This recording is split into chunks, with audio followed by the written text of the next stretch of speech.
নমস্কাৰ, মই ইনতা ৰেচিপি ভিডিঅ'লৈ আপোনালোক সকলোকে স্বাগতম জনাইছোঁ। চাওকচোন, পথাৰৰ পৰা মানিমুনি উঠাই আনিলোঁ আৰু মানিমুনি, ভেদাইলতা, নৰসিংহ গোটেইখিনি মই ধুনীয়াকৈ ধুই ল'লোঁ আৰু মিক্সিত পেষ্ট এটা বনাই ল'লোঁ, দেখিছেনে।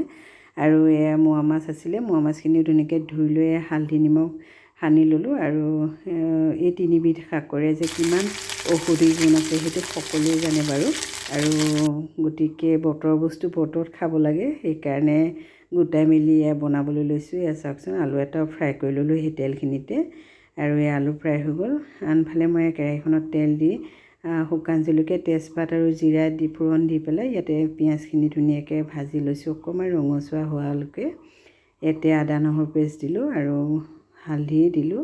এই আলুখিনি ফ্ৰাই কৰা আলুখিনি মই ইয়াত দি দিলোঁ আৰু সোৱাদমতে অকণমান নিমখ দিলোঁ, দেখিছেনে। এয়া জিৰা ধনিয়া পাউডাৰ দিলোঁ আৰু এই পেষ্টটো দি পেলাই মই ধুনীয়াকৈ অলপ ভাজি ল'ম, দেখিছেনে।